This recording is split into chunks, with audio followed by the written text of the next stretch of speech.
I remember the first time I watched a man die. Not the clean finality of a bullet to the head, but the ugly kind, thrashing and choking as toxic fumes ate his lungs. We were clawing through a half-flooded tunnel for copper wire to sell, knee-deep in oily runoff. One moment he was beside me, lamp in hand, cursing rats and sludge. The next, the ground gave way into a pit of chemical waste. Fumes, yellow as a hive sunrise, rolled up to meet us. He didn't even manage a proper scream, just a wet gurgle, a spasm, and he pitched forward into the muck. When I dragged him back, his eyes were melted jelly. I was a child. That was my welcome to the Underhive. Life is cheap down here.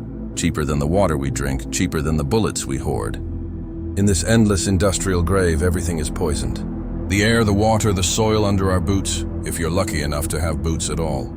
The Underhive is a vast industrial cathedral of metal and decay, where machines the size of battleships lie silent and rusting. Some say there are gangs that revere those ancient engines as gods, offering blood to soothe the machine spirits. I can't say I've seen it, but nothing would surprise me. When you're dwarfed by towering relics and the dark moans with the groans of old machinery, it's easy to believe ghosts or angry iron gods haunt these halls. When I wake, not to daylight but to the taste of rust in my throat, distant machinery echoes like a dying beast somewhere below. The temperature swings without warning. Sometimes a live furnace vent far above bakes you in your clothes. Other times a broken coolant line sends a chill through bone. The hive's climate control never reaches us. We live by whatever still works and whatever fails. On the better days, there's no acid leak dripping onto my cot. The hab I call home is a hovel pieced from sheet metal and plastic reed offcuts, tucked into a dent of a collapsed dome. We stuff the gaps with rags and scraps, but the air still wriggles in, stinging eyes, burning lungs. I've lived decades in this mire, and the smell never softens. Ozone, rot, and a chem spill tang that clings to everything. You don't get used to it. You go numb or you die. You learn young or you don't last. You learn which rivulets on the walls are just water from a leaky pipe, and which are acid that will chew your fingers to the bone. You keep a rag over your face whenever the wind from above shoves down. It carries ash and glittering glass dust sharp enough to flense a throat if you breathe it raw. Some folks graft metal filters to their nostrils or strap on rebreathers looted off dead enforcers. Me, I make do with a scarf soaked in cheap rot gut. Burns like sin to breathe through, but it beats gulping sump air. In the Underhive, even the air can kill. The Air Guild Uphive claims to control every breath in the city. They sell the next lungful like it's a tithe. Down here, the mix is so thick with filth that each inhale feels like betrayal by your own world. The Guilders don't bother sending clean air this far. Why would they? We're scraps to them, vermin with voices. My Underhive sprawls as an endless honeycomb of tunnels and habdues, rusted steel and cracked concrete. Picture a cavern so large the far wall is a rumor, choked with factory carcasses and crumbling hab blocks stacked like rotten teeth. Collapsed arches, broken gantries hanging like the ribs of some long-dead beast. Rubble and toxic dust everywhere. Flooded zones form slow, shining lakes of sludge, faintly glowing in the dark from whatever chemical stew they're brewing. There's a terrible beauty to a sludge sea.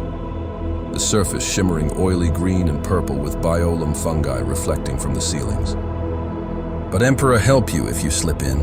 That slick will strip you to bones in minutes. I've seen it. A fool dancing across a pipe bridge, a missed step, a splash. The rest a chorus of screams and bubbles until the surface fell quiet again. In the Underhive, even the ground can swallow you whole. Communities, if you can call them that, cluster wherever a pocket can be bullied into being habitable. We call our little patch Scumtown, though it's hardly a town. Just a ring of shacks and repurposed storage containers huddled behind a wall of scrap and razor wire. The barricade is crooked and pocked, but it keeps the night creatures and worse on the far side. Inside, maybe 200 souls gnaw out another day. Families, as much as that word can mean here. Loners, outcasts, the nearly feral and the stubborn, all under sheet metal roofs. We've got a market of sorts. Stalls where traders barter fungus bread, homebrewed liquor, scavenged machine parts. Down here, bullets, food, and favors do the job of coin. Official hive script means nothing if you can't eat it or chamber it. There's a half-collapsed manufactorum where an old tech mends whatever you drag in, price or favor his choice. At the center stands a well. an old fuel drum that catches drips from a pipe overhead. We boil it, run it through charcoal, and pretend it's clean. It's more brown than clear, tastes of iron and rot, but it's water, and some days water's worth more than rounds. Our light limps out of guttering chemical lamps and bioluminescent slime smeared on the walls. One scav we call Glowrod cultivates those fungi in a nearby cave and trades jars of them for ammo. The stuff stinks, and sometimes coughs out spores that make you hack up black phlegm, but it beats breaking your legs in the dark. Deeper in the bad zones, domes lie in perfect night. Folks swear things with too many eyes skitter just beyond vision there. I'm not eager to confirm it. We hold our slice and fortify what we can. When our cycle begins, the lookout atop the hab stack hammers a pipe to announce we're still breathing and no gang is spilling in. It's a racket that comforts in its way. The creatures here are as cruel as the air. Now and then a howl threads the tunnels, maybe hive rats the size of hounds, their mouths full of razors, maybe some sump-spawned horror warped by a diet of toxins. People whisper about pale worms big as transit cars that gnaw through the hive bottom and surface to feed. I've never seen one. I have seen a millipede as long as an Arbite's riot shield crawl out of a sump crack and into our storeroom. Our knives just skittered off its shell. We had to use a shotgun to tear it apart. The meat stank of chemicals. A few were desperate enough to taste it. They spent days retching. I've done plenty to stay alive, but I won't touch sump meat. Not after what it did to Cord. Cord was always hungry. We all are, but he had a taste for experiments. One night he hauled in a sack that writhed. Inside, 2 fat sump eels netted near a drain, their skin so thin you could watch their organs pulse green. He charred them black on a promethium stove and swore they were safe. He and a couple others feasted. Soon after, fevers lit them up, skin blooming with boils. Cord's tongue went black as slag. He didn't last long. The ones who lived weren't right afterward. Something in that flesh cracked them open. They twitched, muttered, started hearing voices. We had to drive one into the tunnels after he tried to cut a sleeping child's throat, raving about the eel god, whispering in his dreams. As if the mutants and beasts weren't enough, sometimes death shows up wearing a human face with something uncanny humming under the skin. I mean Spyrers, noble brats who don powered murder suits and drop from the spire to hunt us like game. They're the Underhive's bogeymen. I once walked through what a Spyrer left behind, a neighboring gang torn like paper, bodies dangling from chains, armor eaten through by tools and weapons we barely understand. We never truly saw the killer, just a gleam on a rooftop and a thin, synthetic laugh fading into the dark. When word spreads that Spyers are roaming, even the hardest crews melt into hiding. It reminds you that down here there's always a bigger predator waiting, usually when you think you're safe. So we mostly live on fungus and ration bars. The green mold that creeps across the walls. Dry it, grind it, turn it into a kind of flour. It tastes like misery but fills you up. Sometimes the Corpse Guild leaves corpse starch. Rations. They grind the dead into a nutrient paste and press it into bars. When I was small, I didn't understand why they called it corpse starch. I thought it was just a name, until the guild caravans rolled through our lanes. We heard their wagons long before we saw them. Everyone bolted indoors and latched whatever passed for doors. My mother, Emperor rest her, pulled me beneath a cot and told me to keep quiet. Through a crack, I watched the procession. Corpse guilders in tattered, rubberized cloaks stamped with a pallid skull. A line of thralls pushing carts piled with bodies. Some fresh, some far from it. The smell was like Nurgle's own breath. Even with rebreathers, the guildsmen misted the air with incense. We Underhivers say it's bad luck to meet a corpse guilder's eyes. They claim even a glance can mark you for the slab. So we stayed hidden and let them work. They took our dead, the wrapped bodies we'd set out as offerings, and left a crate of corpse starch bars in the middle of the path. Payment, or a bribe to keep us compliant. When they finally moved on, we crept back out. I was foolish and ran to the crate first, tore open a bar, thinking only of killing the ache in my belly. It looked like a beige protein brick, dry, flecked with grit. One bite, bitter, chalky, barely food. I was halfway through when old Mara smacked it from my hands. Mara, one of Scumtown's grandmothers, maybe 40, looked 80, survived everything. She'd glimpsed Hive City when she was young and knew things. Have some respect, she said, voice low but hard. You're eating people. My stomach turned. She made me understand. These bars were our own dead, recycled. That's how far the great Necromunda has fallen. Every resource stripped, even the bodies. My friend Lauren tried to laugh it off, said it was better than letting good meat rot, but the sound rang hollow. We all felt sick, grief punching deeper than disgust, and we still ate. What else could we do? Starvation doesn't care about dignity. This is life under Lord Helmar's rule. Not that the Hive Lord wastes a thought on us. We're the forgotten and disavowed. Up in the Spyre, nobles dine on real meat and sip crystal water shipped from off-world, blind to the fact that down here we live on mold and are dead just to see another sunrise. They only care that quotas don't slip, manufactoria keep grinding, and the guild convoys keep moving. The suffering of a few billion underhivers is just sediment at the bottom of their hive, out of sight, out of mind, until something breaks. They say the Underhive is where the city's past is buried. Ruins from before the furnaces and factories swallowed everything. Sometimes our digging turns up relic layers, blackened brick from some pre-hive frame, a rusted sign in languages no one speaks. Mostly it's garbage leaked from above, but once in a long while, someone stumbles on architech, lost tech worth a fortune. Those tales keep scavengers stalking the bad zones past our barricades, gambling with monsters and rival crews for one lucky haul. I've chased a few such whispers myself. Desperation makes gamblers of us all. Never bagged anything worth the blood unless you count fresh scars as treasure.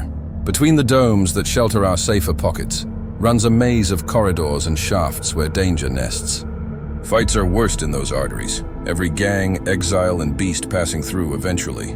We've mapped routes into and out of Scumtown, memorized which passages you can hold and which are guaranteed graves. There's one path we call Razor Alley. Both walls studded with jagged metal from a collapsed duct, and the floor snared with loose wires designed to trip you into those blades if you don't know the footwork. Perfect place to spring a trap. Once we lured a pack of scavies, plague-ridden mutant cannibals, down that chute. Filthy creatures, skin sloughing, teeth filed to needles, some hauling crude cleavers, some swinging severed limbs as clubs. They'd been snatching loners on our fringe to butcher and eat. We left a tempting cache of scrap and a seemingly unarmed teen as bait. When they lunged for her, she slipped through a hidden hatch, and they flooded straight into our kill box. Tripwires sang, pits opened, and those knife-edged flanges did the rest. Their half-human howls rattled the alley as they shredded themselves in the dark. By the time they sensed the trick, it was finished. We came from both ends, lamps and guns flaring, and put down anything still writhing. We torched the bodies after. The stench was unspeakable, but better than letting their diseases crawl. A small victory, and our boarders breathed a little easier, briefly. Other routes are worse. There's a bypass skirting the old sump reservoir, quicker to the market dome, but the ceiling is cracked, and the whole run threatens to come down if you breathe too loud. We still risk it in emergencies, one person at a time, stepping light. Too much noise or weight and you're part of the rubble. Ancient wars, forgotten quakes, or just the grind of centuries have turned swaths of the hive to tinder, ready to collapse at the faintest shock. And then there are the cursed pockets, places people whisper are warp-touched. I've heard about a sealed dome where the air ripples wrong and nightmares step out of people's thoughts. No sane soul goes near it. We have more than enough mortal hazards without adding demons to the tally. Gangs? In the Underhive, you join one as much for blood as for shelter. Family ties don't stretch far when most parents die young, and everyone's clawing at the same scraps. Your gang is your kin, your shield, and if you cross them, your executioner. I joined mine when I was maybe 10. In truth, I lasted as long as I did because of my mother. She did everything she could to keep me safe and fed in this hellhole while she still had strength.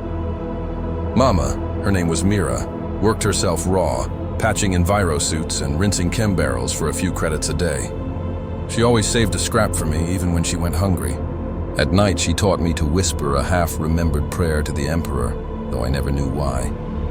In the end, this place broke her the way it breaks everyone. The toxic air gave her sump cough. I remember the hacking, the black phlegm, how she weakened until she could barely lift her head. The settlement's doctor wouldn't come. We had no money. I sat beside her, a child, holding her hand as she faded.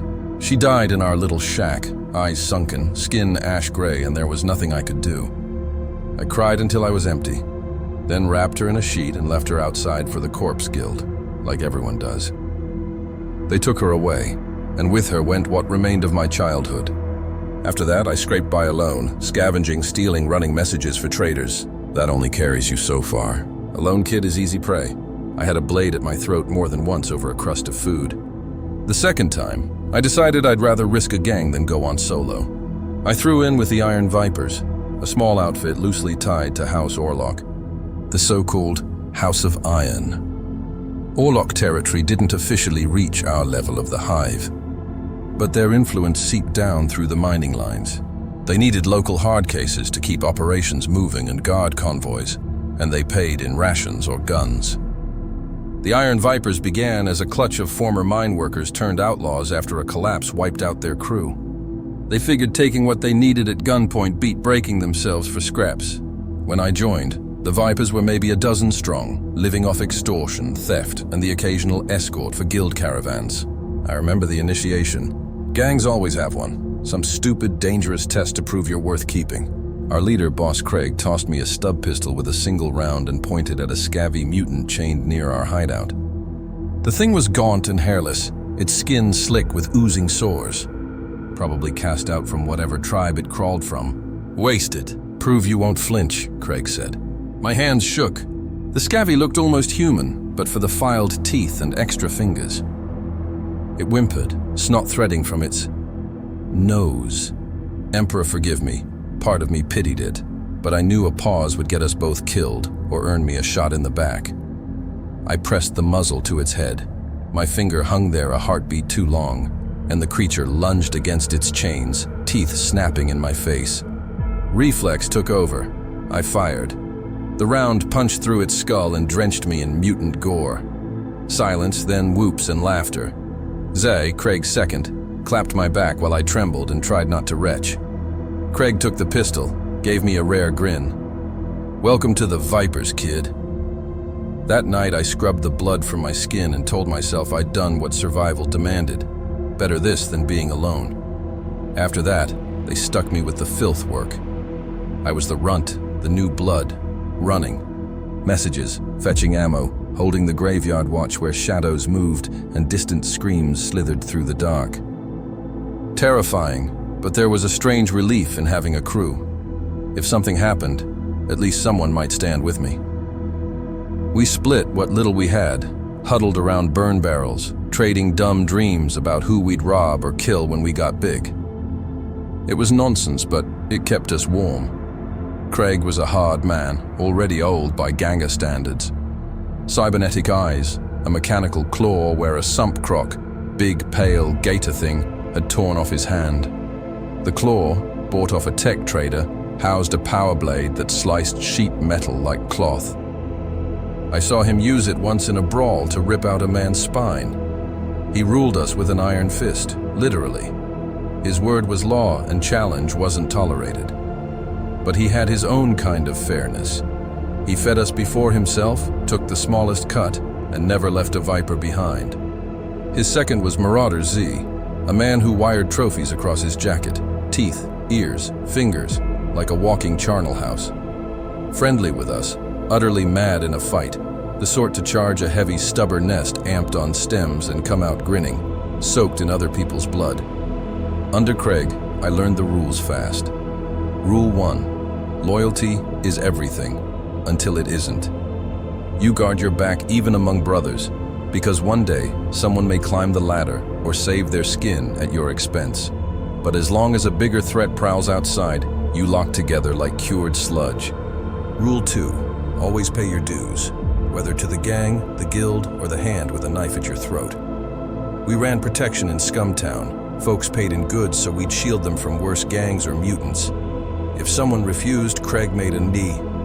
Example, smashed a still, took an ear, something loud enough that fear kept them in line. Ugly, but survival usually is. I learned to shoot too. Emperor, did I learn. They handed me a rust-bitten stub gun pried from a corpse after a skirmish and taught me to strip it, clean it, fire it, and never waste a round. Ammo is a currency in the Underhive, worth more than most coins. We traded bullets like credits. A full magazine of autogun rounds could buy a jug of water or a night in a halfway decent hab. Sometimes we pressed our own, but the chem mix was fickle. I saw guns burst from bad powder, so our raids often chased one prize: munitions. House Orlok caravans occasionally pushed through our stretch, moving guns between mines or selling to guilders. Word came of one convoy taking a narrow route, and Craig marked it as my first real raid. We set the ambush where rubble strangled the path. 8 Vipers against 6 guards, Orlok men as well, kin in the distant sense, but clan banners mean little when hunger sits closer than honor. We opened from the dark without warning, Underhive hello. My hands shook as I sighted on a big bearded guard in a scrap flak vest. I fired and missed, but our first volley dropped 2 of theirs. The return fire thundered in the tunnel, muzzle flashes strobing the black. Hosk, one of our old hands, took a round to the face and thrashed on the floor. Watching a brother die flipped a switch in me. Fear and fury tangled, and I rushed forward firing wild. By dumb Emperor's luck, I flanked the bearded guard while he reloaded behind a crate. He swung a sawed off toward me, but I was faster by a breath. I jammed the stub gun into his gut and squeezed. My last bullet tore through him. He crashed. Dropped the shotgun, and I racked both barrels into his chest before he could rise. My ears rang. Warm blood speckled my face. When it was over, we stood breathing hard among bodies. 2 of ours gone, Hosk and another who bled out. All of theirs dead. We tore open the caravan crates, ammo, a couple of old las pistols, and Emperor's Mercy, a case of grenades. A jackpot by our measure. She thumped my back, laughing that the new kid had bite. Craig knelt by Hosk, closed his remaining eye, and spoke the short prayer we keep for the dead. Ashes to ashes, iron to iron. Underhive words, admitting we all go back to slag and rust. Then he ordered us moving. Noise like that attracts attention. Rival scavengers, or worse, enforcers. By the time we stashed the haul in Scumtown, word crawled through the alleys that a Palanite patrol was sniffing around. Maybe they heard the gunfire. Maybe a merchant waiting on that convoy begged for law. Enforcers are the Hive's official badges, well-armed, well-armored, though not the full Adeptus Arbites. Still, to a crew like ours, they were trouble we couldn't afford. Enforcers in the Underhive are bad for business. They shoot first, ask later, or haul people off to the sump when they feel like making a point. We had to disappear. That was my first run-in with them, and it nearly ended me. A squad marched into Scumtown with guns drawn, barking for everyone to kneel. They were sniffing around for suspects in the caravan hit, most likely. We'd hidden the stolen crates under a false floor in our safe house beneath mounds of scrap. Craig figured we could ride it out and play innocent. Plenty of gangs prowl these parts, not just us. I knelt in the mud with the rest of the settlement. 5 enforcers in plastil carapace swept their lights over us. Their leader carried a shock maul and a heavy shield, classic riot kit. They started roughing people up, demanding to know who hit the convoy. No one answered. Of course not. Any excuse is enough for those armored bullies to crack skulls. I've rarely met an enforcer who didn't savor throwing weight around. One of them grabbed a local, some hapless factory hand, and smashed his face against a wall, laughing like the fear was the prize. That's when it went to hell. One of our young gangers, a hothead named Trin, snapped. She drew a hidden knife and plunged it into a gap in the enforcer's armor. Looked like the armpit. He howled. Chaos detonated. Gunfire ripped the air. In a blink, 2 civilians and an enforcer were down. I dove behind a barrel as last bolts stitched the lane. Trin had a stub revolver out and clipped another enforcer in the leg, but they had discipline, fell back to cover and advanced in formation. Craig shouted for us to fall to defensible positions. We knew the shacks better. I sprinted through a side alley. A red last shot scorched the wall near my head. My heart thrashed. We'd cached a couple of autoguns. Zach reached one and raked the enforcers with full auto, forcing them to duck. The whole settlement dissolved into panic, people running and screaming. I crouched behind crates, fumbling shells into the Orlock shotgun I'd taken. Peeking out, I spotted an enforcer pitching a canister our way. "Gas!" I yelled as it burst, flooding the street with choking white. My eyes burned like fire. Tear gas. My scarf mask did nothing. I heard Trin coughing, and then a sickening crack. They'd clubbed her down. Enforcers surged in with mauls once we were blind and reeling. I saw Craig locked with one, his claw spitting sparks off a riot shield. Another charged me through the haze, shock maul raised. I caught the blow on my shotgun, the jolt numbing my arms and nearly knocking the weapon free. He booted me onto my back. His face grill loomed as he lifted the maul to crush my skull, then a spray of blood. He gargled and dropped. Z had come from behind and opened his throat with a machete. He hauled me up, and a heartbeat later a last bolt slammed his shoulder, before the shooter could. "Finish us!" The boom of a heavy stubber rolled across the roofs and the enforcer's chest detonated. Our lookout dray had finally brought the big gun to bear. With fire from above, the remaining 2 enforcers dragged their wounded and pulled out under a curtain of smoke. Just like that, they were gone, leaving bodies and burning shacks behind. We'd driven them off, but we paid for it. Trin was dead, a neat hole through her eye. Z lived, but his arm hung useless, and later had to come off after infection. 3 settlers lay dead, including old Mara, the one who'd slapped the ration bar from my hand years ago. A stray round found her as she hid in her hut. Craig's arm was shattered from catching a maul on the block. In one brutal sweep, our gang and our whole community were gutted. And what came after was worse. The enforcers returned reinforced, flanked by an Arbeits officer to make it official. We were in no shape for another fight. Craig swallowed his pride and offered parley. The Arbeits, a hard-faced woman with a bionic jaw, said someone would pay for the murdered enforcer. Hand over the one responsible or they'd purge the settlement. Trin, the one who struck first, was already dead. That didn't satisfy them. They wanted a living body. After a long silence, Craig stepped forward and offered himself. None of us believed it at first. He was going to trade his life to shield the gang and, I think, mostly to shield us. The Arbeits shackled him and led him away. That was the last time I saw old Craig. Rumor said they executed him in Hive City and displayed him as a warning. I don't know if that's true. I hope they just shot him quick. Another of ours, a wounded lad named Bren, was dragged off with Craig, likely sold to the Guilders, bound for the Slave Guild's block or the Servitor Vats. In my eyes, that's a fate worse than death. Better to fall fighting than live as a mind-wiped drone or a slave. With Craig gone, the Iron Vipers suddenly fell to me. At barely 20, I was one of the oldest still standing. He should have taken it, but his injuries were too much. He lost his arm and with it his nerve. He drifted off later to hunt bounties. And there I was, left to steer a ragged crew of maybe 7. We scraped together a few new bloods in the confusion. I didn't feel ready. No one ever is in the Underhive. You either step up or you're scrap. I took stock. The enforcers had bloodied us and would keep an eye on Scumtown. We still had the ammo stash, miraculously undiscovered. We needed to move it and move ourselves. The law loves returning when you're weakest, so we pulled back deeper into the Underhive to a secondary bolt hole we sometimes used. An abandoned factor we called the Old Forge, about 2 kilometers farther into the bad zone. The Old Forge was a carcass of blackened furnaces and half-collapsed chimneys, but it had walls you could hold and only 2 main approaches. It sat right on the fringe of what we considered safe. Beyond lay regions none of us had charted, rumored unstable, infested, or worse. Still, out there we'd be left alone for a while.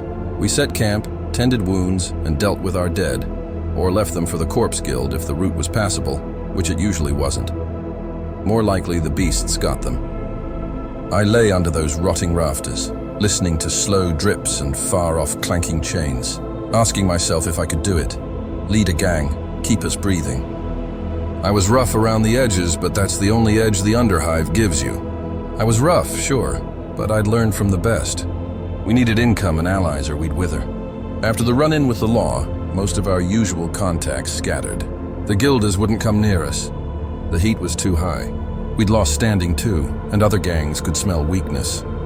I had to prove the Iron Vipers weren't finished, so I did something bold. Maybe foolish, but bold. I set a meet with another crew to pitch an alliance. There was a gang called the Sump Dogs. led by a brute named Garen. They ran with Housia Goliath, muscle-bound foundry kings with a taste for pit fights and slave trades. Not good people, but they had numbers and gear. I figured teaming up might net bigger scores than bleeding each other for crumbs. Garen and I had history, mostly traded insults and once scrapped to a draw before enforcers crashed the party. So neither friends nor enemies. We met on neutral ground in an old dome yard choked with scrapped vehicles. Each of us brought 2 trusted hands. The rest waited back. Tension thick as 2 cybermastiffs circling. Garen was massive, the kind Goliaths breed, combat stems puffing his cords, a red mohawk bristling. He carried an oversized chainsword like a toy. He gave me the once-over, made me feel small by comparison, and spat, "Heard you Iron Vipers got a spanking by the badges. Thought you'd be food for the corpse grinders by now." I swallowed pride and said we were alive, armed, and ready to deal. I pitched coordinating on a major guild convoy and splitting the haul, or he could leverage our specialist skills. We were better shots and more tactical. His were brawlers. He laughed in my face at first, said a runty Orlok crew had nothing a Goliath needed. Then I mentioned a stash of grenades and ammo. That turned his head. I also knew House Goliath loves the pits, which the slave guild skims. We had a few local inroads. I dangled the idea of helping Garen take over a nearby pit fight arena the guild barely supervised, open to any gang that paid tribute. Garen's eyes lit. He fancied himself a champion. Running the arena meant glory and profit. I wasn't being generous. I wanted a cut and a partner against a bigger threat brewing. House CER zealots had been sniffing around our edges, but more on them soon. Garen agreed to a trial run. We'd hit a water caravan together as a test. Water is priceless and dangerous to touch, because the Water Guild does not play. They'll cut supply to a whole dome to make an example. I've heard of domes going bone dry after a theft, with everyone inside failing in days. That was exactly why Garen wanted it, to prove guts, and because he thought we could frame it as a rival house hit to dodge retribution. The plan? Ambush in tunnels known for mutant gang traffic and seed the scene with mutant bodies so it looked like a random scavvy raid. Risky. But if it worked, we'd have more water than either crew had seen in ages, trade goods for anything. We struck at dawn cycle as the caravan crossed a siphon tunnel, a pipeline service route. Hired guns guarded it with a couple of guild journeymen in strange diving suits. 2 big haulers hauled cisterns of processed water. 8 guards, decently armed with autoguns and flamers. The guild favors flamers to scare off giant leeches that go for water. We had 14 between dogs and vipers, nearly 2 to 1, and the jump on them. The opening went almost too smooth. A grenade from our overhead gantry shredded the lead rig's wheel. Then fire raked them from multiple angles. The guards were caught flat, likely dehydrated and slow. 5 dropped fast. 1 guilder, overweight in rubber, bolted. Garen carved him in half with his chainsword as he ran. The other guilder knelt to surrender, which might have been wise if one of Garen's boys hadn't washed him in a hand flamer. Guilders alive only bring vengeance. Better to erase the trail. We won, though one of Garen's men took a faceful of promethium. Ugly burns he wasn't likely to outlive. My side got off with scrapes. We moved quick. 2 cisterns intact and a cache of water purification chems. The haulers were too obvious. We siphoned into barrels and jerry cans and worked fast, clock ticking before someone flagged the delay. Then we dressed the scene. A friendly third party, a mutant group that sometimes traded with me, had provided a couple of their own dead in exchange for ammo. Mutants die often in the sump, sad truth. We scattered those corpses, shot up with guilder weapons, and daubed a crude symbol from a known mutant tribe on the wall. It wouldn't fool the guild forever. They'd suspect organized gangs. But maybe it'd muddy the waters long enough for them to punish mutants. First, or chalk it up to the hazards of Underhive runs. The haul set us right.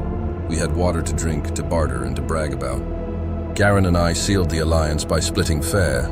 I insisted on fairness. Trust is hard currency here, and I needed Garen to bank some with me. He respected that, and the plan. The Iron Vipers and Sump Dogs formed a loose coalition. Not one gang, still our own stripes, but backing each other when it counted. Just in time, too. Those Sir Zealots I mentioned? House Coder's Underhive affiliates, the cult of redemption types who see the Underhive as a sinful pit to be purged by faith and flame. They weren't wrong about the pit, only about what deserved burning. Tattered robes, hoods, always masks, faces hidden out of pride or shame, and many were scarred. They favored incendiaries. Word ran that a Redemptionist gang had been riling settlements a few domes over, preaching that all gangers were heretics fit for the pyre.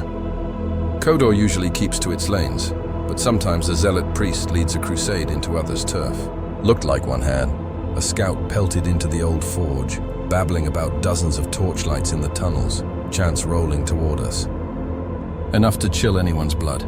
Garen and I scraped up whoever we could, maybe 20 fighters, and prepped to hold Scumtown in our stake. I climbed a balcony in the old forge overlooking the main approach, a wide tunnel flickering yellow from fire barrels. Then came the sound, a droning hymn to the Emperor, twisted into a call to scour the unclean. Their vanguard appeared, a line of lunatics with scrap shields and flamers, advancing tight. A dozen frontliners with shields and auto pistols, flamers behind them, and a tall figure in red robes at the rear. Hefting what looked like a heavy stubbed remade into a cross, turned out to be a monstrous flamer.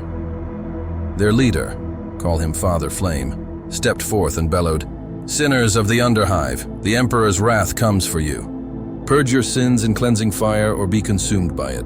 Typical Redemptionist hospitality." We answered with bullets. The fight was the fiercest I'd seen. They charged through our fire, chanting. Flamers vomited Prometheum, catching a couple of Garen's men alike. The screams still ring. We'd chosen ground well, cover and crossfires. I picked shots with a laser gun we'd acquired, switched to las for reliability. Ammo's rarer, but we'd traded for some. Each bolt punched a zealot, but they kept moving until the flesh gave out. One I hit in the gut still shuffled forward, trying to light a firebomb until a second shot took his head. Father Flame loosed his special flamer, a roaring sheet that swept far down the tunnel in a breath, lighting a barricade and 2 shooters in one blast. Panic bit hard. Garen roared and led a countercharge. If they pinned us, we'd all burn. His Goliath smashed in, chains roaring. I saw him hew down 2 quarters with a single sweep. The melee dissolved into sparks, screams, and the sick, sweet stink of burning flesh and promethium. I fixed on the leader. He chanted and belched fire. If we didn't drop him, morale would crack. I crawled along a high beam to flank him from above. He didn't spot me over the chaos. I lined a shot and snapped a las into his shoulder. The flamer clattered. He cursed. Before he recovered, I dropped onto him. Not smart, but rage carried me. We crashed. He was big and strong. He flung me off and slashed with a nasty knife, catching my side shallow. I scrambled, yanked my back up, a plain hatchet. "Heretic!" He spat and lunged. I parried with the haft, and by reflex chopped into the gap at his neck where mask and chestplate didn't meet. The blade bit deep. He gurgled and folded. With their shepherd down, the zealots wavered. Some still fought, others faltered. We rallied. Between steel and shot, we put them to rest. A few tried to run. None got far. When quiet finally settled, the tunnel looked like a charnel house of scorched bodies and blood. We lost about 5 fighters, including good ones. Lauren, the one who joked about corpse starch long ago, was taken by a flamer. He died screaming, and I couldn't reach him. It shook me, but I shoved it down to lead. We tended the wounded and fought the fires. Scumtown had been licked by flame, but locals contained it. The alliance with Garen had proved its value. Alone, either crew would have been overrun. In true Underhive fashion, we stripped what we could from the dead quarters. Not much worth keeping beyond their masks. Some of our people kept them as grim trophies, and that unique flamer, which I claimed. It needed work, but it might serve against similar foes. That night, under a flickering lamp, I sat with the gang, cleaning wounds and splitting ammo. Leadership shoved me into a speech I never wanted to give. I thanked them for grit, named the fallen, and said something like, "The Underhive takes everything, but we still stand together." "Iron Vipers don't break," Garen overheard, grunted approval, and said the Sump Dogs were proud to bleed beside us. For a heartbeat, amid soot and death, I felt not hope, but pride. We'd guarded our home. We'd shoved those fire-crazed zealots back into whatever hell they hailed from. Down here, a victory like that is rarer than a pure spring. It didn't last. Soon after, new trouble knocked. Word of the water heist and our brawl with the Redemptionists spread. That meant 2 things. First, the Water Guild knew it wasn't mutants who hit their caravan. They hadn't struck yet, but vengeance would come, quietly or loud. Higher prices, hired knives, some balancing of the ledger. Second, other gangs saw us with fresh respect, and a target painted bright. A reputation for being tough and resourceful is good, until it isn't. In the Underhive, the moment you rise, someone aims to yank you down and pocket your spoils. One such someone was a sly bastard named Karst, a Delac boss. Da are the bold, pale, trenchcoat-wearing spy masters of the Hive. His crew, the Shadow Snakes, dealt in information and murder for hire. They usually skulked in the mid-hive doing jobs for Hauster proper, but Karst was ambitious. He smelled a chance to expand into our zone now that we'd forged an alliance and, supposedly, had resources. Maybe the houses above whispered in his ear to check our climb. Some warlock or Goliath rivals unhappy with an unsanctioned pact. Proxy wars never end. We fight and die for distant hands that don't know our names. Karst came under a truce flag, congratulated us on roasting the fanatics, and offered to mediate with the Water Guild to curb bloodshed. It reeked of a setup, but I played along to learn his angle. We met in a so-called neutral joint, a drinking hole ironically named The Peace. He brought 2 bodyguards with slick hair and photo visors. D's loved their night vision and smoke. Sneaks, the lot. I had Garen beside me. Our alliance was public, and my sharpest-eyed sniper, Rafe, posted where he could see. Karst wore a serpent smile, soft voice, polite words, each one probing for a gap in my armor. He hinted our place in the Underhive order was shifting, and, without proper friends, pressure might arrive from all sides. He, of course, could be that friend, for a price. He wanted a cut of the water and future earnings in exchange for contacts to ease things with guild and law. Classic racket, DAC-style extortion dressed as favor. I countered that we didn't need his help. He chuckled like I'd amused him. That's when I realized he'd already set the board. Later we learned he'd been whispering to the Water Guild, pinning the heist on us by name, and likely tipping enforcers about our alliance fueling the violence. He was making sure trouble would happen if we didn't pay. My blood burned at being outplayed in the info war. Still, I wasn't going to roll over. I told Kiss to shove it, politely. We declined his offer, and would settle disputes the traditional way if it came to it. His eyes narrowed behind the tinted lenses. "A shame," he hissed. "I had hoped you were more pragmatic." We both knew what that meant. The truce ended tight as a wire. Outside, Garen wanted to gut him on the spot, but I held him. Doing it there would spark a war we weren't ready for. So began a cold war with the Shadow Snakes. They leaned on standard DACA craft, sabotage, espionage, assassination. One by one, some of our edges frayed. A mushroom farmer we traded with turned up with his throat opened. A Sumpdog sentry vanished and later bobbed up in a septic pit. They meant to scare us and bleed us slowly. Minimum risk, maximum pain. I answered with tighter security. Double guards, constant check-ins, and no one moving alone. We seeded our turf with traps. Tripwire flamers strung through corridors, false floors dropping to spike pits, and a few particularly cruel surprises tucked into the shadowy approaches we knew they'd favor. At the same time, I hunted for Karst's bolt hole. Delac crews are slippery and rarely roost long, but we caught a break when one of ours nabbed a spy. A young runner bribed to feed Delac our movements. Instead of gutting him, I saw an opening. We briefed him with bait, a tale that I and a small team would shift a valuable stash through a specific tunnel at a specific hour. Karst bit. He sent a kill team to spring the trap right into ours. The fight was a close-quarters mess in pitch dark. They arrived with thermal optics, expecting to ambush a handful, and walked into a dozen guns already drawn on their entry points. Our opening volley halved their number. The rest scattered and returned fire, but we owned the angles. We took one alive and convinced him to talk. He gave up Karst's base, an old water purification plant basement 3 sectors over. Time to end the Shadow War. We mustered everyone we could. It had to be decisive. If Karst slipped away, he'd bleed us forever. Under cover of darkness, Iron Vipers and Sumpdogs moved on the plant. We had roughly 20 against perhaps 15 Delac, but on their home ground with their toys that evened things. Fighting there was like brawling ghosts. We breached from 2 directions, front gate and a rear maintenance hatch. The lights died the moment we stepped inside, our beams slicing through chemical fog. They drowned rooms in smoke. Daylight gangers love photo contacts and low-light augmetics, an edge we expected.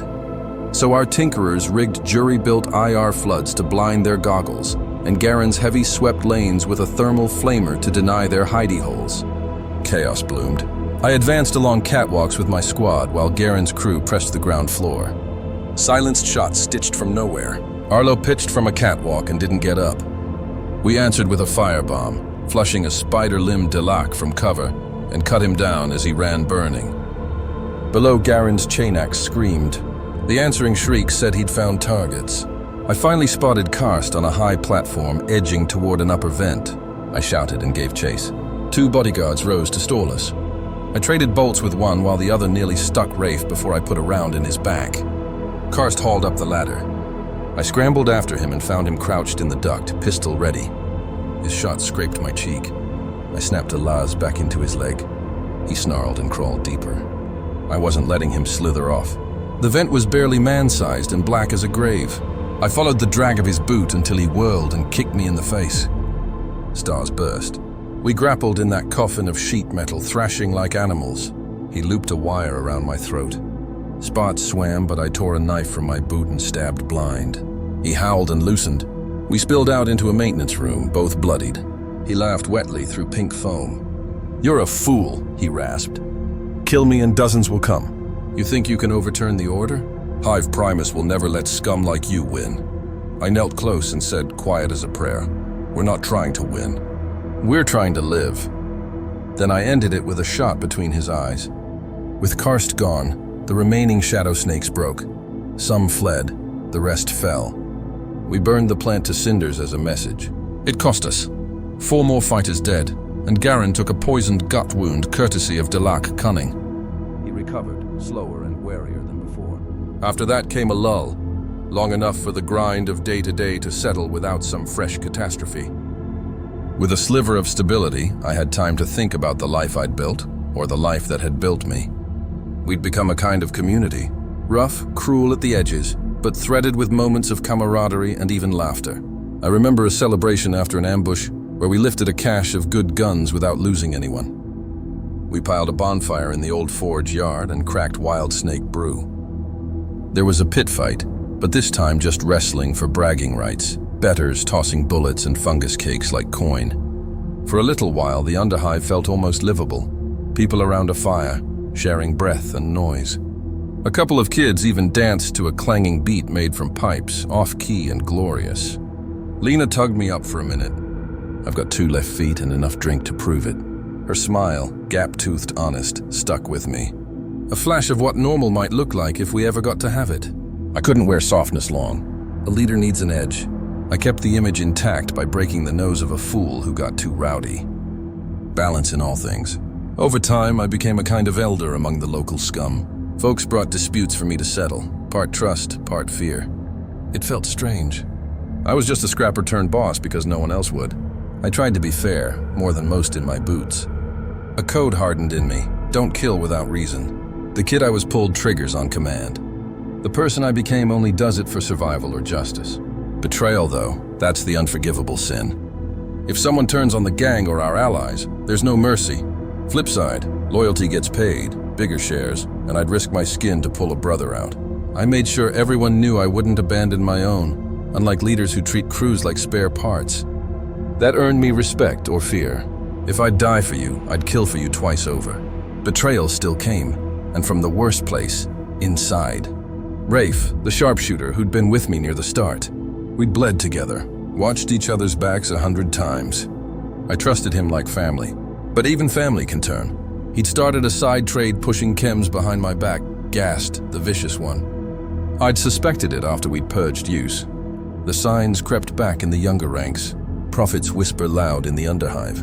Rafe was careful, covert, convincing himself he deserved a nest egg. I confronted him in private after catching one of his runners, a kid who spilled everything. I expected denial. He just sighed, admitted it, and then had the gall to pitch me. "Think about it," he said. "We lock a chem pipeline. The money? The power. We lift the reavers above scrap work. Own domes, buy enforcers, live like kings." I stared. Stunned, he thought I'd bite. Sure, the lure is there for anyone, but I'd seen chems hollow people into husks. I wouldn't build our future on our people's ruin. And chemplay brings cold traders and worse, the off-world contraband crowd. Too many unknowns, too many big fish in our small pond. I told him no. Burn the stash and walk away, or face exile at best, a bullet if he endangered the gang. We were alone in my quarters, air thick as sump fog. Rafe's face hardened. Without me, you'd have died years ago, he hissed. I deserve more than this pathetic little empire of dirt. I tried one last time. I answered with tighter security, double guards, constant check-ins, and no one moving alone. We seeded our turf with traps, tripwire flamers strung through corridors, false floors dropping to spike pits, and a few particularly cruel surprises tucked into the shadowy approaches we knew they'd favor. At the same time, I hunted for Karst's bolt hole. Delac crews are slippery and rarely roost long, but we caught a break when one of ours nabbed a spy. A young runner bribed to feed Delac our movements. Instead of gutting him, I saw an opening. We briefed him with bait, a tale that I and a small team would shift a valuable stash through a specific tunnel at a specific hour. Karst bit. He sent a kill team to spring the trap, right into ours. The fight was a close-quarters mess in pitch dark. They arrived with thermal optics, expecting to ambush a handful, and walked into a dozen guns already drawn on their entry points. Our opening volley halved their number. The rest scattered and returned fire, but we owned the angles. We took one alive and convinced him to talk. He gave up Karst's base, an old water purification plant basement 3 sectors over. Time to end the shadow war. We mustered everyone we could. It had to be decisive. If Karst slipped away, he'd bleed us forever. Under cover of darkness, iron vipers and sump dogs moved on the plant.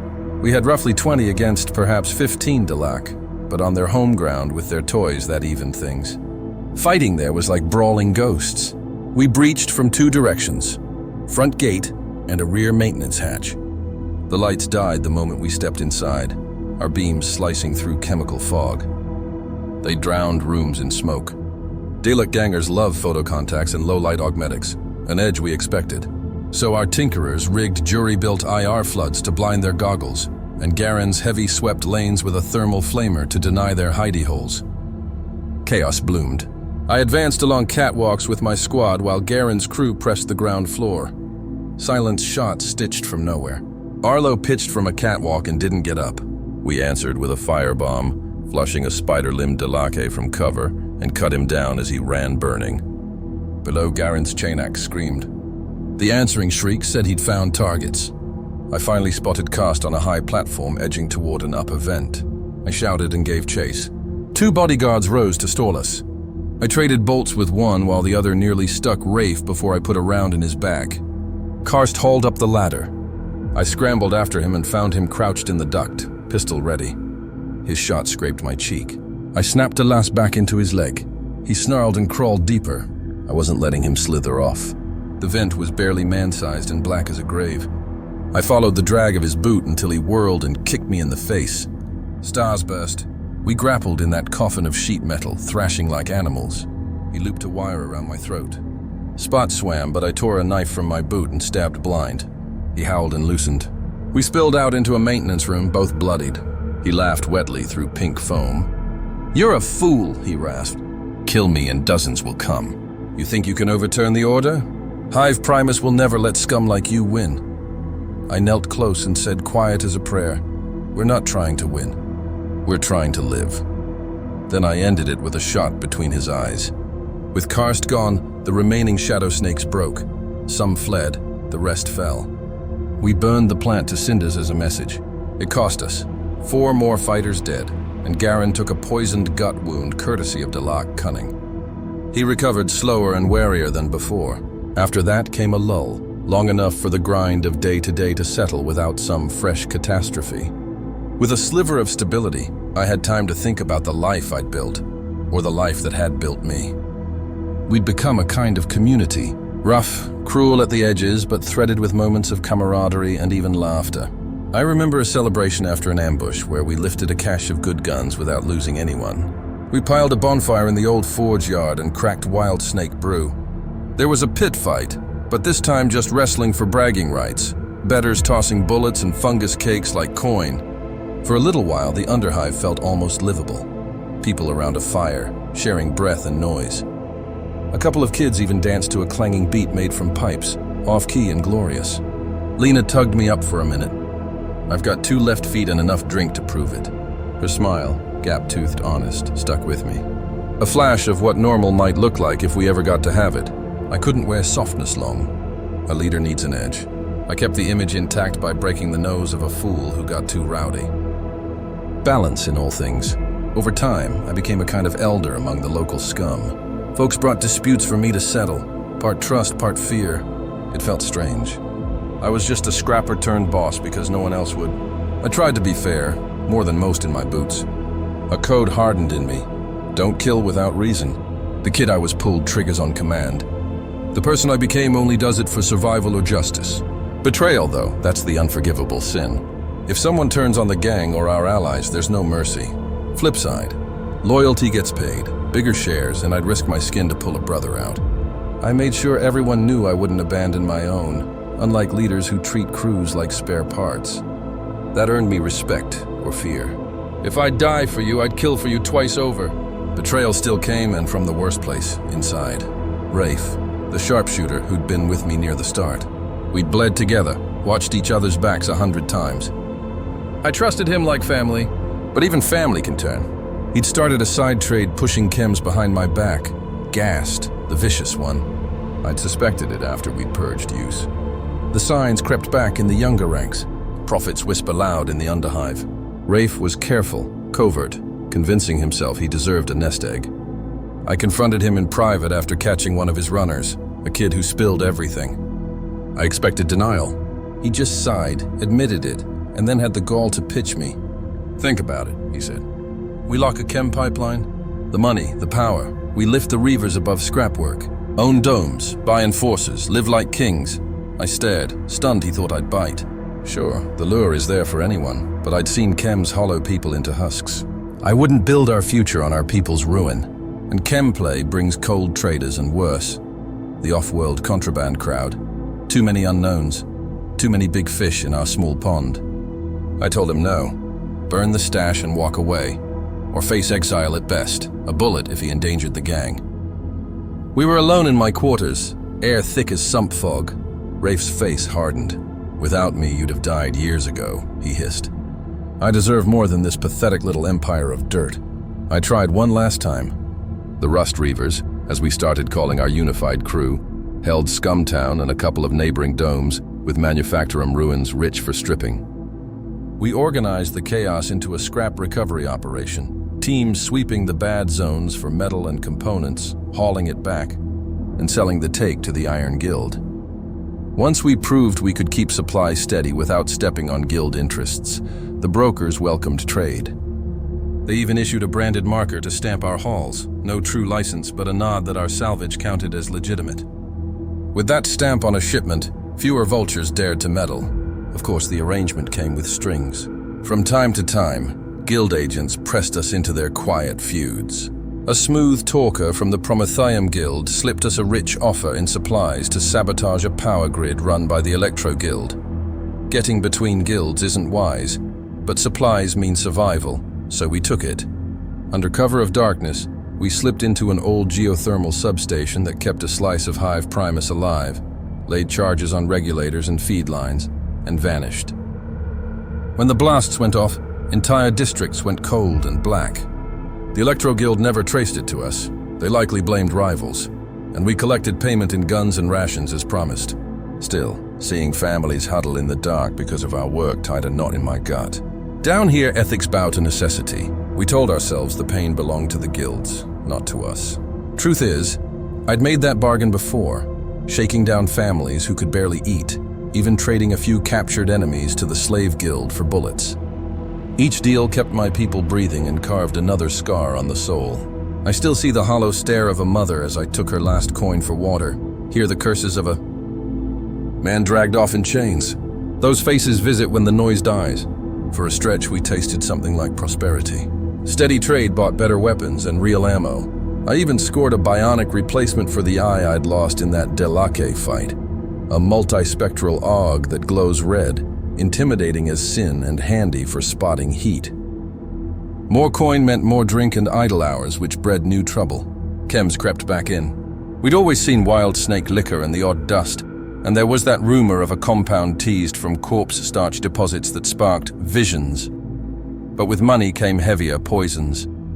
Ghast slithered through the ranks again, hooking fast, ruining faster. I found 2 of mine so strung out they forgot a watch and nearly let a pack of feral rat skins slip inside. I beat sense into them myself and banned Ghast on our turf. It doesn't stop everyone, but if I catch it, the penalty bites. Speaking of ratskins, the so-called native sons of the Underhive. They're human, long since gone tribal, living off sludge and stone with a reverence for the hive as a living thing. Cloaks sewn from giant rat hides, charms of bone, an instinct for the tunnels that puts mapmakers to shame. Some folks trade with them for rare fungi and salves. Others lump them with mutants. We kept a wary peace with a local tribe, ammo and tools for medicine and warnings. Their shamans can feel the hive's bones shift. One shaman hobbled up and rasped, "Sky caves shake. Big crash come. Hide or be buried." I'd learned to heed omens. We spread word through Scumtown to brace or move to higher levels. Not long after, the hive groaned and bucked. Whole sections tore loose. Part of the old forge collapsed outright. Another settlement, Dead End Pass, vanished beneath the fall. In Scumtown, our slapdash barricades buckled but held enough. Some huts went down, lives were lost. Yet most escaped tight tunnels for open spans because they'd been warned.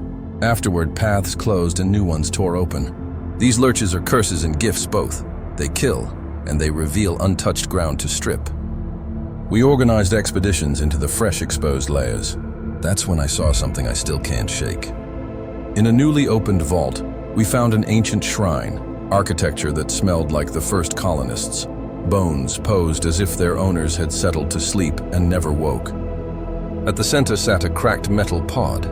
A figure in a tattered robe stood near a wall veined with eerie green crystal, studying it. I thought scavenger until I saw the wrongness. Pale skin sheened like scales, arms with an extra joint. Not a normal hiver, maybe a scav mutant, or worse. He turned, eyes catching light like a cat's. One of mine barked for a name. He smiled, thin and off, and said, "The stars foretold this meeting." My hackles rose. I asked what he was doing. He spoke in riddles about a harvester coming and urged us to flee. When he stepped forward, one of our jumpy kids opened fire. Rounds stitched his torso. He hissed, jaw distended, teeth running long, and he cleared a span of void with a single leap. We dumped magazines into him. He tore out the throat of the kid who'd shot first before a wild autogun burst pulped his head. Up close, the corpse was human, and not clear Xeno's taint, some kind of hybrid. Gen steel skittered through my skull, and with it the dread that a cult could be coiling in our depths. If that rot had taken hold, Hive Primus could be eaten from inside. And if the Inquisition learned of it, they'd scour whole districts to ash. I weighed choices that would poison us either way. Tell the law and draw fire to ourselves, or stay silent and hope the horror moved on. I split the difference. Through back channels, I slipped a tip to a higher-ranked guilder, something foul nesting in that zone. Let it roll uphill to enforcers or worse, without our names attached, and we'd drift away before the flames came. Reports filtered in of a cleansing operation a few domes off. Enforcers cordoned tunnels, and black-armored shapes stalked with them. Arbites, maybe even Inquisition acolytes. Fire washed through the warrens. We cut our lights and breathed like stones. From a crack in our barricade, I saw the sigil that makes your marrow freeze. The squads moved with method, Vox voices flat. "Sector clear. Purge the next." A flamer turned a shack into a furnace. I saw silhouettes thrash and vanish in the glow. Cultist or bystander, didn't matter. Everything burned. An arbitrator seized a sobbing old woman in an alley and ended her with a single bolt. My stomach lurched. This wasn't brutality. This was sanctioned extinction. Robed acolytes swept Auspex wands over every crevice. One drifted within arm's reach of our false wall. My heart hammered. One of my boys whispered a prayer. The acolyte's head snapped our way. Then a clatter somewhere else pulled them off. Luck stood between us and ash. Surviving the Underhive is one game. Surviving an inquisitorial purge is another entirely. I never want to feel that close to their gaze again. Afterward, I set a simple rule. If it's strange and glowing, leave it. We aren't witch hunters. We have enough mortal horrors chewing on us without digging up ancient ones. Time ground forward. Hair went gray for those of us left standing. Skirmishes flared and cooled, but nothing matched those early infernos. With a lull came thinking, what passes for philosophy in a gutter boss? This hive world devours its own. Above, the city shines on the backs of billions of nameless hands. We are the forgotten foundation beneath, Necromunda's bone and blood. They hail it as a crown jewel of industry. Down here it's a mausoleum for ambition. We claw for scraps, and the prize for winning might be being shipped off to die in someone else's war. Some of ours took that path. Garen and 2 of his bruisers answered a recruiter when plagues swallowed their families. They figured the guard, fighting orcs or worse, couldn't be harsher than this. I wish them strength. I miss the big brute anyway. Maybe they found purpose. Maybe they found a quick end. There's even a rumor that the Imperial fists pull recruits from our depths, that a fortress in Hive City forges the toughest youth into Astartes. Imagine it, a scrawny sump rat reborn as the Emperor's steel. Most laugh at the tale. In the dark, some kids cling to it. I can't swear it's true, not from where I stand, but I don't blame anyone for holding a story that makes the night a little shorter. I don't envy any lad taken away, trading one hell for another, fighting the Emperor's wars across the stars. If you're a Marine, at least you fall for some grand cause instead of bleeding out nameless in a gutter. But all that is far above my station. Some talked about quitting the Hive entirely, striking out into the ash waste to start anew. I understood the itch, but it's a fool's dream. The wastes are a radioactive desert of dunes and nightmare things. I once met a scav who tried it.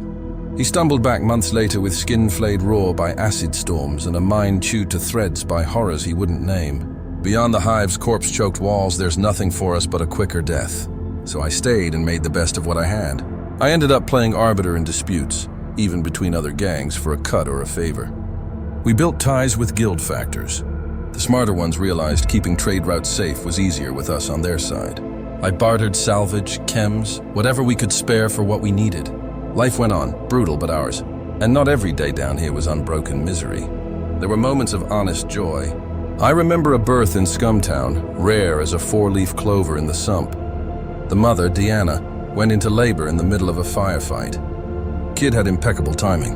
After we drove the attackers off, I rushed to a makeshift infirmary lit by a single lamp and helped bring the child into the world. When that baby cried Emperor, we laughed and cried with him. A new life born in this pit. We named him Lucky. I was made his godfather for whatever that's worth. Last I saw, he was a scrappy youth running with the water haulers. Just knowing we brought someone in instead of sending someone out felt like a win. I won't sugarcoat the rest. The hard times outweighed the good by a canyon's width. I've made choices that will damn my soul, if damnation's a real ledger. I've stacked enemies like firewood. I've watched children starve while nobles feasted overhead.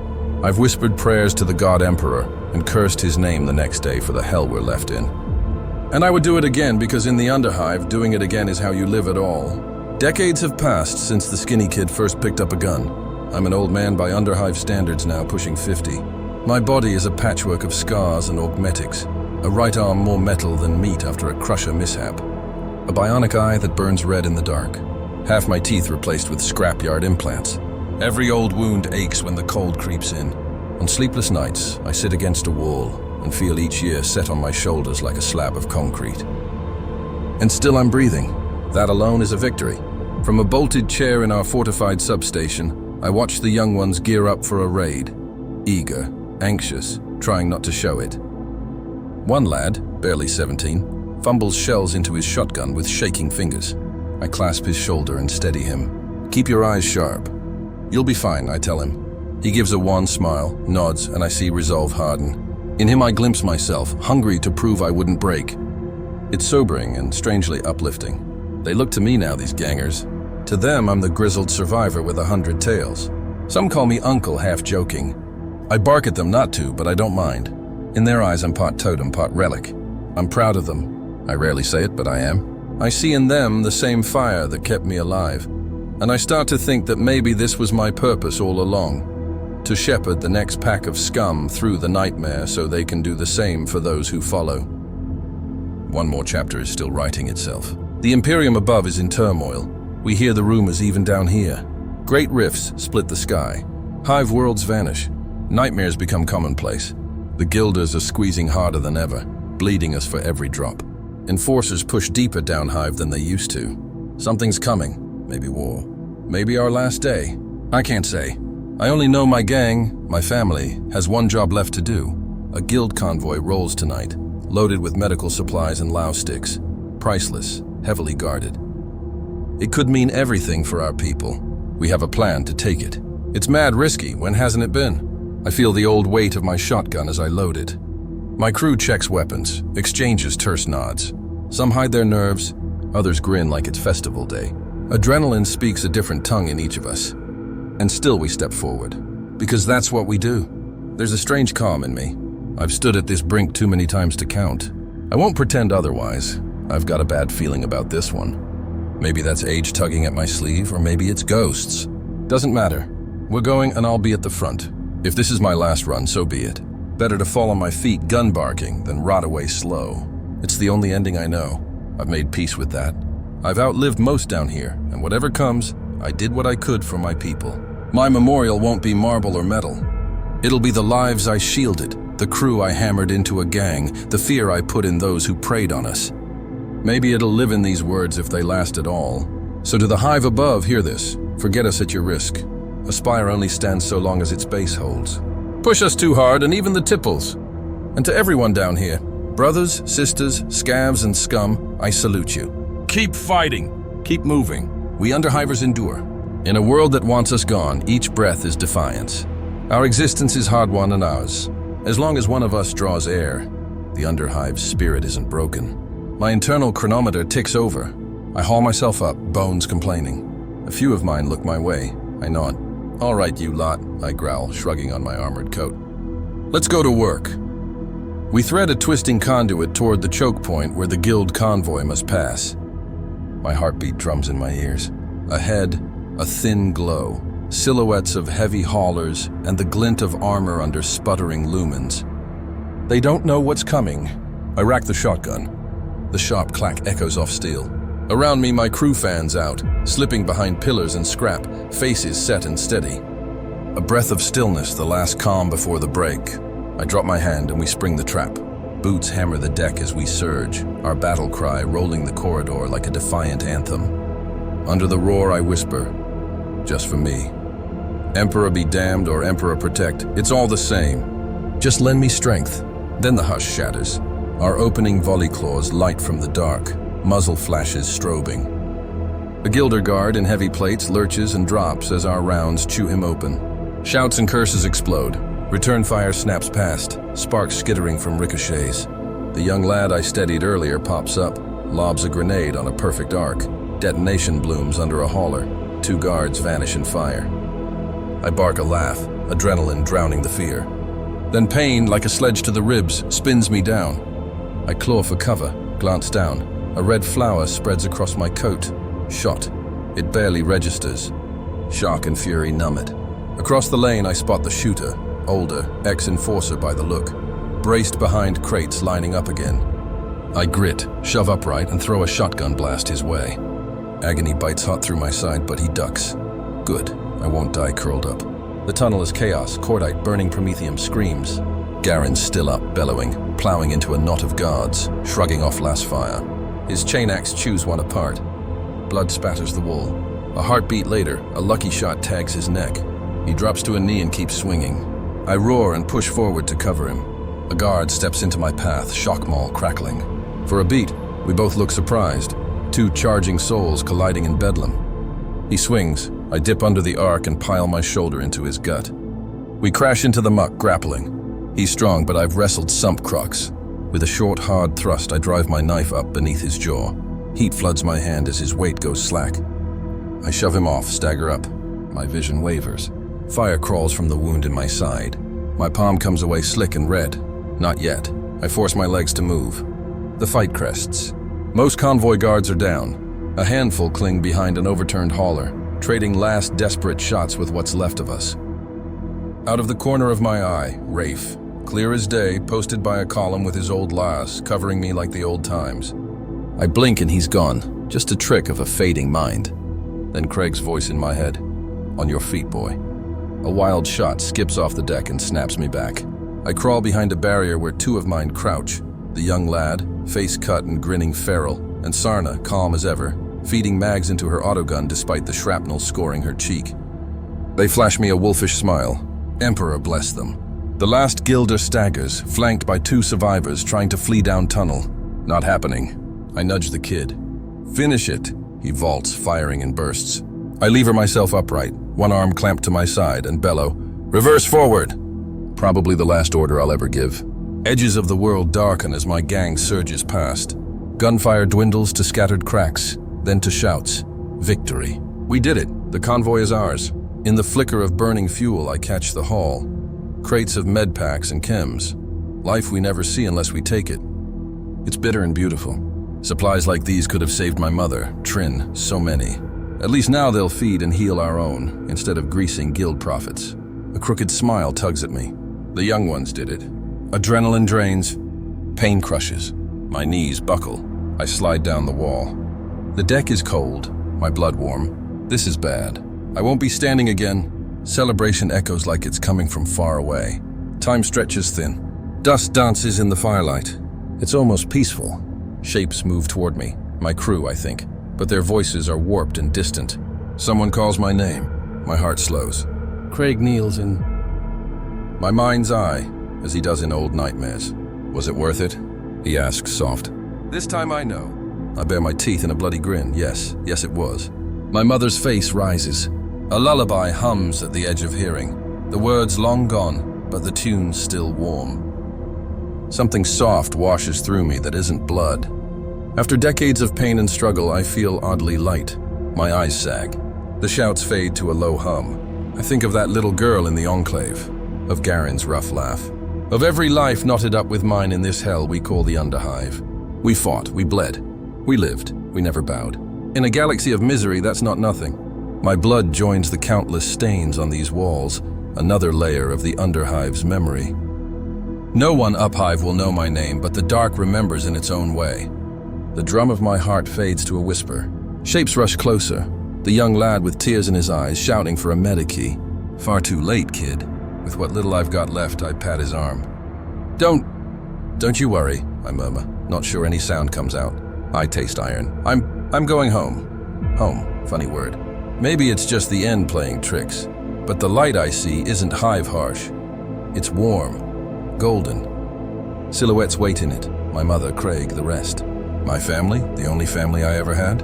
I smile as the dark finally takes me. Down here, nothing is given, but Emperor be damned, I earned my peace.